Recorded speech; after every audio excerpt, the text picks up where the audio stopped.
soit-il. Mes bien chers frères, mes bien chers amis, il y a deux façons d'utiliser les yeux de notre âme. On peut utiliser les yeux de l'âme pour regarder le sol, regarder la boue du monde moderne, la boue du péché. Ou on peut au contraire lever les yeux et utiliser les yeux de l'âme pour regarder le ciel. Et c'est là où intervient l'ascension. L'ascension de notre Seigneur Jésus-Christ qui remonte au ciel nous indique que c'est là où qu'on va. Il ne faut jamais oublier ça. Nous sommes des êtres d'éternité. On est ici sur la terre pour un temps. Nous sommes des êtres d'éternité et après la mort, il nous faudra tomber dans une des deux éternités. Ou une éternité de bonheur au ciel, ou une éternité de malheur en enfer. Et c'est pour ça que notre Seigneur monte au ciel. Il monte au ciel pour nous préparer une place là-haut et nous indiquer, voilà où je vous attends. Seulement pour monter au ciel, il faut une échelle. Sans échelle, on ne peut pas monter. Et l'échelle qui monte au ciel est très haute. Et donc, il faut constamment que le bon Dieu nous pousse à monter. Parce qu'à cause du péché originel, on a tendance à rester ici-bas sur la terre. Au lieu de regarder vers le ciel, on a tendance à regarder vers le monde d'ici-bas, qui est très attirant. On a tendance à regarder constamment vers les trois concupiscences, des yeux, de la chair, de l'orgueil. Et donc, le bon Dieu va nous donner cette vertu d'espérance, qui est absolument fondamentale. Et c'est cette vertu d'espérance qui nous pousse à regarder vers le ciel, à monter le plus haut possible. Même si on a l'impression que cette échelle n'en finit pas et qu'on n'avance pas assez vite. Et cette vertu d'espérance est tellement importante que le bon Dieu a permis qu'on ne la perde pas, même après le péché mortel. On perd la charité, mais pas l'espérance.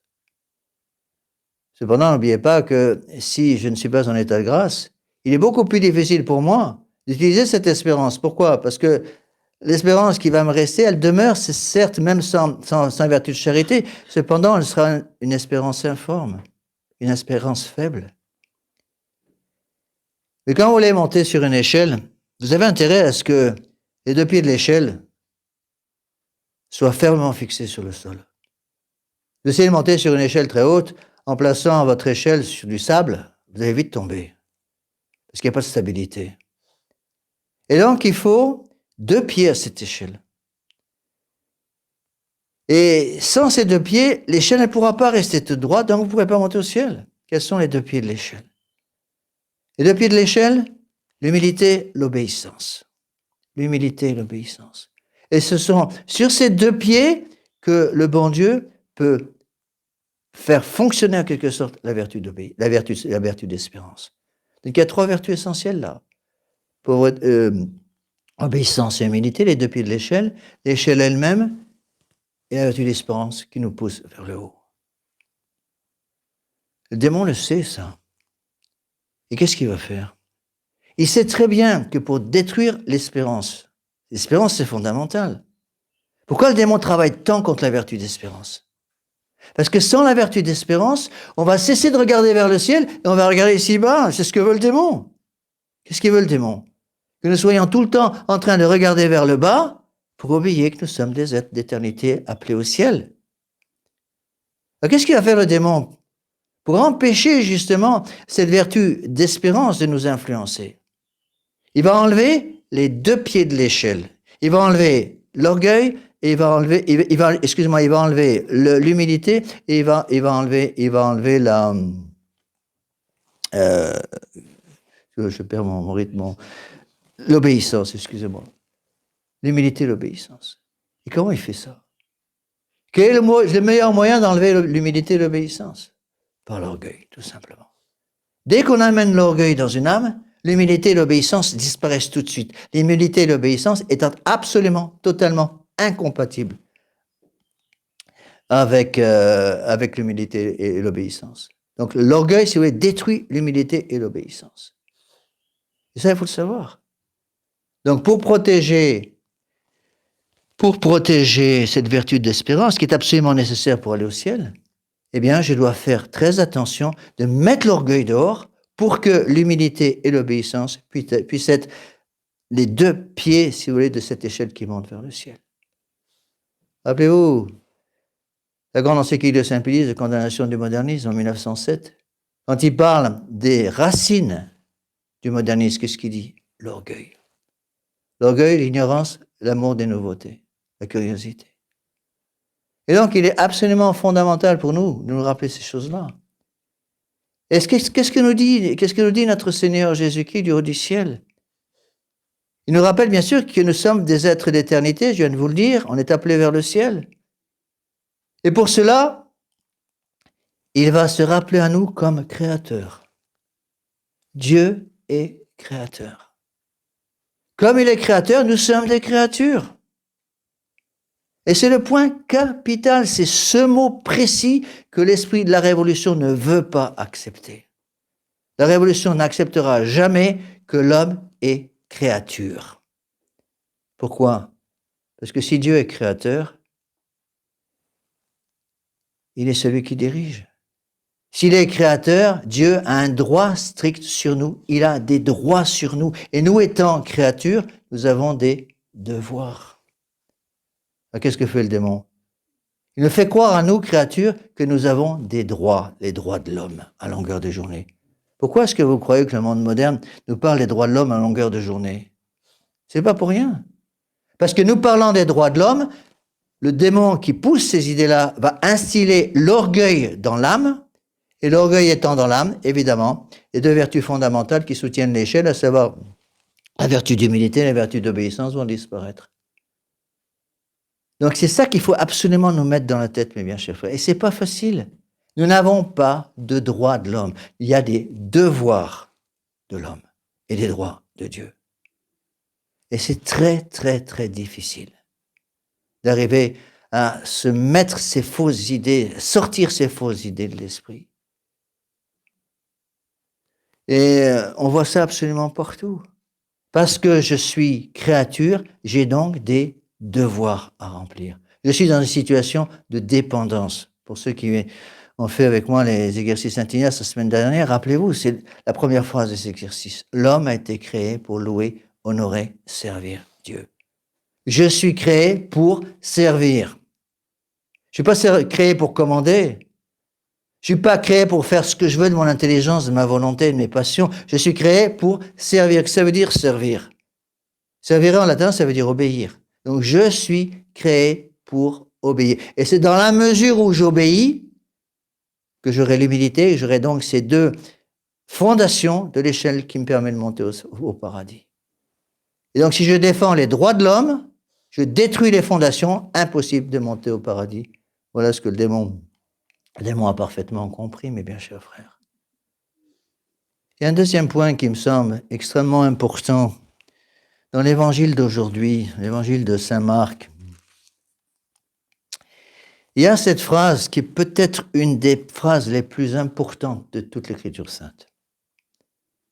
Et cette phrase est la phrase que les modernistes ne peuvent pas supporter. J'ai remarqué que dès qu'on cite cette phrase devant des modernistes, ils deviennent fous littéralement. Ils ne peuvent pas supporter cette phrase. Voilà ce que dit notre Seigneur. Celui qui croira et qui sera baptisé sera sauvé. Celui qui ne croira pas sera condamné. Le doux notre Seigneur Jésus-Christ nous rappelle qu'il y a deux voies pour aller au ciel. Deux voies après la mort. Une voie qui mène en enfer et une voie qui mène au ciel. Et que pour pouvoir aller au ciel, il faut croire et vivre selon sa foi. Donc croire et être baptisé. Et si je refuse la loi du bon Dieu, eh bien ça sera la route de l'enfer. Et les modernes ne peuvent pas supporter cette phrase. Voilà pourquoi il faut bien la connaître et la citer souvent et nous en imprégner. Je suis créé pour aller au ciel. Pour aller au ciel, je suis obligé de prendre une échelle. Pour que cette échelle tienne correctement sur la terre, il faut impérativement que j'ai les deux pieds de l'échelle fermement fixés sur ce monde, à savoir l'humilité et l'obéissance. Et j'ai besoin de la vertu d'espérance pour me pousser constamment vers le ciel. Et je dois me rappeler que je suis une créature. Et étant créature, j'ai des devoirs à remplir. Loin de moi, l'idée des droits de l'homme. Et c'est ça. C'est ça le monde moderne. Le monde moderne, c'est quoi? Le monde moderne, c'est le monde des droits de l'homme. Donc le monde moderne, c'est le monde du refus des droits de Dieu. On ne peut pas à la fois défendre les droits de l'homme et les droits de Dieu, c'est impossible. Pourquoi on pousse tant sur les droits de l'homme? Parce que les droits de l'homme divinisent l'homme. C'est pour ça que le monde moderne nous en parle à longueur de journée. Et malheureusement, c'est exactement ça qui se passe dans l'Église de Vatican II. C'est comme ça tout le temps. Les droits de l'homme, les droits de l'homme, les droits de l'homme à longueur de journée. Les droits de l'homme, on s'en moque dans l'Église catholique. Ça ne nous intéresse pas. Ce qui nous importe, c'est les droits de Dieu. Et si je reste sur l'échelle, et si je me bats pour rester en état de grâce, et que j'arrive en état de grâce au sommet de l'échelle, à ce moment-là, oui, j'aurai des droits. Pourquoi? Parce qu'une personne qui meurt en état de grâce a un droit strict au ciel, à cause de la promesse de notre Seigneur. Celui qui croira et sera baptisé sera sauvé. Oui, mais bien chers frères, comme toutes ces choses sont tellement importantes, on a un mal fou à... Il faut bien comprendre ces choses-là. On a un mal fou à expliquer ces choses-là, surtout aux jeunes. Parce qu'ils sont imprégnés, rappelez-vous cette phrase de Monseigneur Lefebvre que je vous citais tout le temps, que nous sommes imprégnés de ces idées libérales parce que nous les avons sucées avec le lait de notre mère, nous disait-il. Et donc il faut cette humilité. Il faut demander pendant la Sainte Messe cette vertu d'humilité. Certains pères de l'Église expliquent que pendant la Sainte Messe, lorsque le prêtre élève le calice qui contient le sang de notre Seigneur Jésus-Christ juste après la consécration, cette élévation du calice, cette élévation de la Sainte Hostie qui contient le corps de notre Seigneur Jésus-Christ, représente justement la vertu, représente justement la fête de l'Ascension. J'élève le ciel, j'élève le calice vers le ciel, j'élève la Sainte Hostie vers le ciel pour me rappeler que c'est là-haut que je dois aller. Et donc ne pas perdre ces idées essentielles. Nous sommes créés pour le ciel. Et Dieu est toujours là, mes bien chers frères. Même si en face de nous, nous avons des gens qui ne cherchent qu'une seule chose, c'est à détruire justement cette vertu d'espérance, détruire la vertu d'humilité, détruire la vertu d'obéissance. Nous savons que Dieu est Dieu, mes bien chers frères. Et Dieu étant Dieu, il n'y a aucun risque pour nous de nous perdre tant que nous croyons que notre Seigneur Jésus-Christ est Dieu et, attention, que nous vivons avec la vertu de charité. Voilà pourquoi la question la plus importante qu'il faut nous poser tous les matins est la suivante. Est-ce que je suis en état de grâce? Est-ce que j'ai en moi la vertu de charité? L'état de grâce, c'est quoi? Je vous l'ai souvent expliqué. C'est l'habitation nous de la Sainte Trinité, c'est rien d'autre. Donc l'état de grâce, si vous voulez, c'est comme une corde qui me tire vers le ciel, qui me monte vers le ciel. Si j'ai perdu l'état de grâce, je suis incapable de monter par moi-même. Ne pensons pas une seule seconde, mes bien chers frères, que nous sommes capables de monter sur cette échelle par nos propres forces. Ne croyons pas une seule seconde que nous sommes capables de rester même sur cette échelle sur nos propres forces. Nous avons besoin de la grâce du bon Dieu. Et sans la grâce du bon Dieu, on ne peut même pas rester sur l'échelle. Regardez ce qui se passe autour de nous. Pourquoi la France est devenue une gigantesque poubelle aujourd'hui, sur le plan moral? La France est devenue une poubelle, le monde est en train de devenir une poubelle généralisée. Pourquoi? Parce que justement, on a détruit ses vertus, on a détruit l'humilité, on a détruit l'obéissance, on a détruit la vertu d'espérance.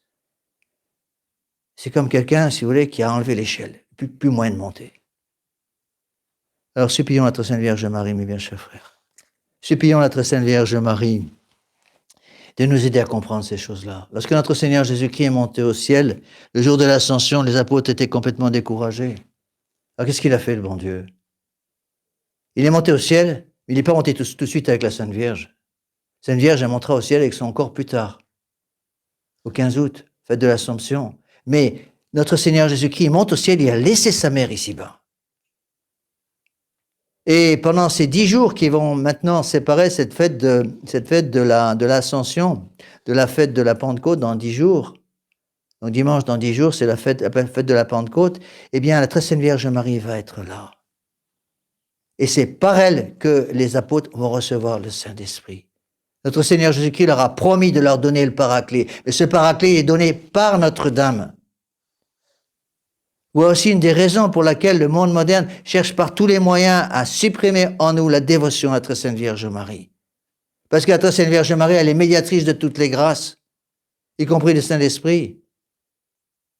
Les dons du Saint-Esprit, les fruits du Saint-Esprit, les béatitudes, toutes ces grâces extraordinaires dont nous avons impérativement besoin pour aller au ciel, mes bien chers frères, elles passent par la très Sainte Vierge Marie. C'est pas elle qui les fait, les grâces. Mais le coup de l'Église, nous disent les pères de l'Église, elle est l'aqueduc par lequel le bon Dieu nous envoie ses grâces.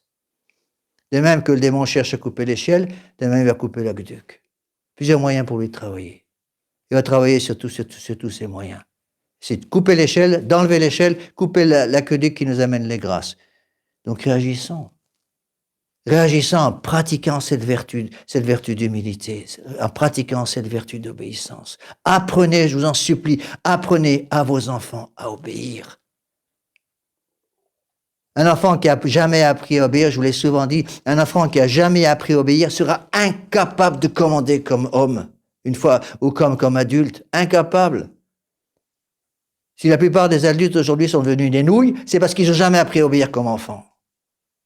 Apprenez à vos enfants à obéir. N'expliquez pas à vos enfants les ordres que vous donnez. Quand le père de famille, une mère de famille donne un ordre à un petit de 5 ans, il ne s'agit pas d'accepter que l'enfant se dise « Pourquoi ?» Parce que papa l'a dit, point final. Parce que maman l'a dit, point final. Et parce que papa le demande, parce que maman le demande, c'est Dieu qui le demande. Tu t'aimes et tu obéis. Et si vous n'apprenez pas cette vertu d'obéissance aux enfants, mes bien chers frères, les enfants sont incapables de rester sur l'échelle. Parce que l'obéissance est justement nécessaire pour que l'échelle tienne droite. Et s'il n'y a pas d'obéissance, il n'y a pas d'humilité. Et s'il n'y a pas ces deux fondations, je viens de vous l'expliquer en long, en large et en travers, s'il n'y a pas ces deux fondations, il n'y a plus d'échelle. Et s'il n'y a plus d'échelle, il n'y a plus de vertu d'espérance. Alors du coup, l'espérance ayant disparu, les enfants vont éviter de regarder vers le ciel parce qu'il n'y a plus d'espérance. C'est ça le monde moderne. On a coupé la vertu d'espérance. Et la vertu d'espérance ayant disparu, qu'est-ce qui se passe? Il ne reste plus que le désespoir. Le désespoir du monde moderne. Le désespoir des gens qui ont perdu la foi. Alors je comprends parfaitement qu'un protestant soit en désespoir tout le temps. Je comprends parfaitement que les modernistes soient en désespoir tout le temps. Mais comment un catholique, mes bien chers frères, qui sait que notre Seigneur Jésus-Christ est sur l'autel, avec son corps, son sang, son âme, sa divinité, qui sait qu'il a le sacrement de pénitence à sa disposition, qui sait qu'il a toutes les grâces que la très sainte Vierge Marie veut nous faire passer depuis son divin Fils. Comment un catholique de tradition peut-il une seule seconde tomber dans le désespoir? Même monsieur l'abbé, on est obligé de faire des kilomètres et des kilomètres pour avoir les messes. Même monsieur l'abbé, il n'y a plus beaucoup de messes. Tout s'écoule autour de nous. Tout s'écoule autour de nous. Vérifiez que l'échelle est toujours là. C'est tout ce qu'il faut faire. Vérifiez que dans votre cœur, l'espérance, l'humilité, l'obéissance soient là. Et même si tout s'écoule autour de vous, vous pouvez monter sur l'échelle et le bon Dieu va vous pousser vers le ciel. Et si vous avez un petit peu peur parce que vous trouvez que l'échelle est trop haute et que le vent violent risque de la faire tomber, qu'est-ce que vous faites? Demandez à la très sainte Vierge Marie de vous aider. Parce qu'il y en a deux en haut de l'échelle qui tirent. Parce que notre Seigneur Jésus-Christ, il a laissé la très sainte Vierge Marie. Laissé la très sainte Vierge Marie avec les apôtres pour la Pentecôte, puisque c'est par elle qu'ils vont recevoir le Saint-Esprit. Mais il n'a pas voulu qu'elle reste ici-bas sur la terre. Il l'a prise avec lui au ciel. Et au ciel, qu'est-ce que fait la très sainte Vierge Marie? Au ciel, la très sainte Vierge Marie, elle nous tend une deuxième corde. Plus on s'élève vers le bon Dieu sur cette échelle, plus on est haut. Alors le bon Dieu, un peu comme en alpinisme, le bon Dieu va mettre une corde autour de notre taille pour nous aider à nous rassurer et nous tirer vers le haut. La très sainte Vierge Marie, c'est une deuxième corde. La deuxième planche de salut, c'est la très sainte Vierge Marie. Donc passez par elle. Et si nous avons ces deux cordes, la très sainte Vierge Marie et notre Seigneur Jésus-Christ, nous sommes comme un petit enfant qui est entre, si vous voulez, qui est entre d'un côté qui tient la main de sa maman, de l'autre côté qui tient la main de son papa. Il n'y a rien à craindre. Absolument rien à craindre. Alors supplions la très sainte Vierge Marie, mes bien chers frères, de nous donner toutes ces grâces dont nous avons tous tellement besoin, de jamais, jamais, jamais nous décourager. On entend trop de catholiques de tradition qui se plaignent en disant: vous savez, il n'y a plus rien qui marche. Est-ce que vous remerciez le bon Dieu pour tout ce qu'il vous a donné? Vous pensez remercier? Est-ce que tous les matins, vous pensez, moi aussi, c'est valable pour moi aussi, bien sûr, est-ce que je pense à remercier le bon Dieu de la foi? Regardez autour de vous ces milliers de personnes, ces millions de personnes qui l'ont perdu la foi, qui vivent dans le péché mortel jusqu'au cou. Pourquoi le bon Dieu ait pitié de moi? Pourquoi le bon Dieu a-t-il permis que vous ayez compris l'importance de la messe de toujours? Pourquoi le bon Dieu a-t-il permis que vous et moi nous conservions la foi? Par nos propres forces? Bien sûr que non. Parce que le bon Dieu nous aime d'un amour miséricordieux infini. Regardez les apôtres. Le bon Dieu aurait pu sauver Judas. Ils sont tous sauvés sauf Judas. Regardez au pied de la croix. les deux à côté, à droite et à gauche de la croix de notre Seigneur Jésus-Christ, au vendredi saint. Il y a un bon larron, un mauvais larron. Le bon Dieu a sauvé Saint Dismas, il n'a pas sauvé Gestas. Il aurait pu sauver Gestas, on aurait eu un Saint Gestas, c'est le nom du mauvais larron. Le bon Dieu, qui sait ce qu'il fait, nous laisse malheureusement le libre arbitre. Et c'est ce libre arbitre que malheureusement nous utilisons de travers et qui fausse tout le plan d'amour du bon Dieu sur nous. Donc supplions notre Sainte Vierge Marie, demandons-lui toutes les grâces, toutes les forces dont nous avons besoin. Rappelez-vous ce que dit notre Seigneur. Demandez et vous recevrez. Cherchez et vous trouverez. Frappez et on vous ouvrira. Et si on ne frappe pas, si on ne demande pas, si on ne cherche pas, on ne trouve rien du tout. En demandant à notre Sainte Vierge Marie de nous aider à jamais nous décourager pour que nous restions sur cette échelle, que nous continuions à monter barreau par barreau jusqu'à ce que le bon Dieu permette que nous entrions au ciel. Au nom du Père et du Fils et du Saint-Esprit, ainsi soit-il.